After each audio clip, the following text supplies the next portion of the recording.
You know, some decades don't just mark time, they completely rewrite the future. In that period between 1905 and 1914 in India, it was one of those.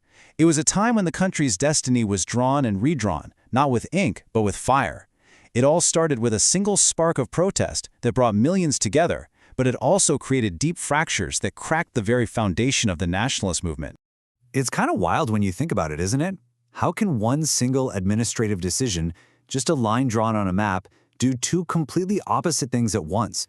How could it spark this huge, unified national movement, but at the same time plant the seeds for its future division? Well, that's the big question we're going to dig into right now. But look, before we get to the explosion, we need to understand the quiet that came before it. Before 1905, if you were talking about Indian politics, you were talking about the Indian National Congress. And let's just say their approach was, well, anything but explosive. So the early Congress, founded way back in 1885, was a whole different beast from what it would become. Don't picture revolutionaries in the streets, think more of a very proper debating club.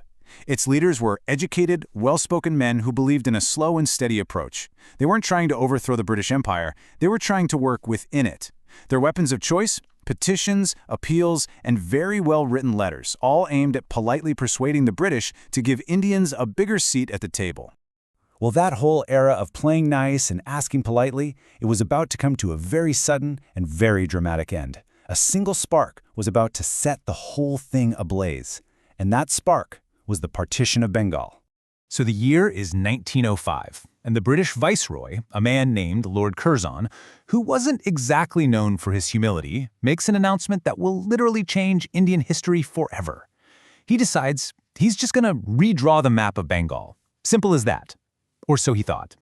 Okay, now this is where it gets really important. Take a look at this map. The original province of Bengal was massive, and it had a clear Hindu majority. But the new province they carved out, Eastern Bengal and Assam, all of a sudden it was nearly 60% Muslim. This wasn't some minor border adjustment. This was a deliberate, massive demographic shift. So what was the reason? Well, the official British story was that it was all about efficiency. They argued Bengal was just too big to manage properly. But Indian nationalists on the ground weren't buying it for a second. To them, it was crystal clear. This was a classic divide-and-rule strategy. The goal? To split the Bengali people, and, more importantly, to drive a wedge between Hindus and Muslims, weakening the growing nationalist movement. The reaction to this partition was like a tidal wave, absolutely huge and overwhelming. But here's the thing about tidal waves. They're messy. They can bring things together, but they can also tear everything apart. And that's exactly what happened here.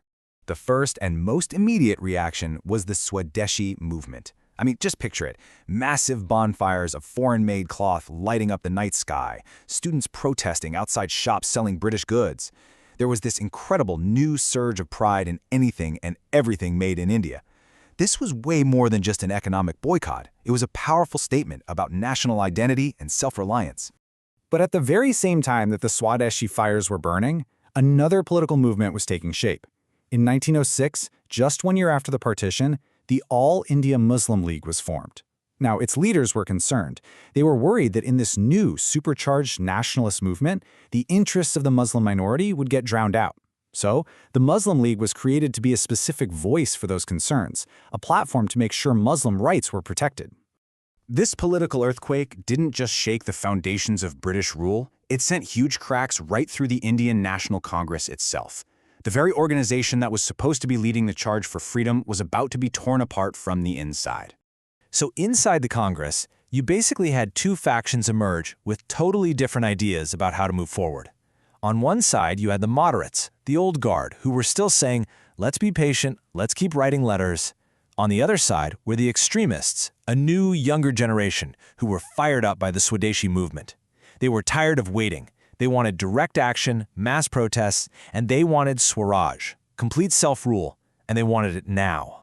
And this slide really nails the problem. The big split that happened at the Surat session in 1907 wasn't about just one thing. It was a perfect storm. It was a fundamental clash over strategy, the slow, cautious approach versus radical action. And as it always is with politics, it was also a power struggle over who was going to be the next president of the Congress and control the whole agenda.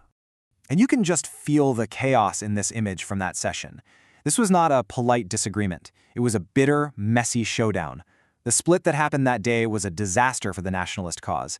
It basically paralyzed the Indian National Congress for almost a decade, weakening the movement at a really crucial time. Okay, so with its main opponent now fighting amongst itself, what did the British do? Did they go for the knockout punch, or did they try to patch things up? Well, in true colonial fashion, the answer was a little bit of both.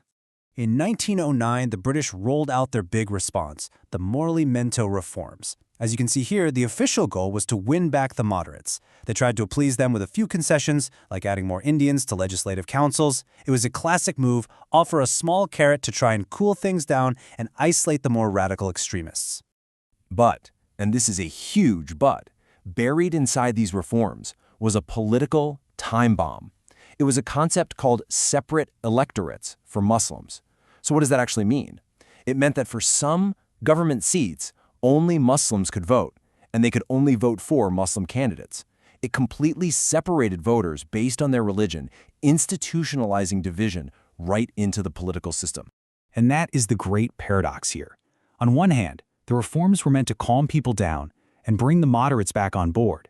But on the other hand, by introducing separate electorates, they legally enshrined the very divide-and-rule tactic that nationalists had been fighting against all along.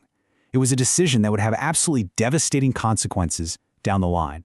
I mean, just look back at this timeline. The pace of change is just staggering. In 1905, a line on a map causes an uproar. By 1906, a whole new political party is born. 1907, the nationalist movement rips itself in two. 1909, a new law changes the political game forever. And then, get this, in 1911, after all that chaos, the British just reverse the partition. They undo the very thing that started it all. But it was too late. The damage was done. The political landscape of India had been changed for good. So in the end, we're left with this powerful, complicated legacy. This one chaotic decade unleashed two opposing forces that would define the subcontinent's future. An incredible spirit of national unity, of a shared dream for freedom, and at the same time, a growing sense of communal division. The rest of the 20th century would be a constant battle between these two ideas, and the question that would hang over India for decades to come was a simple one: which force would ultimately win?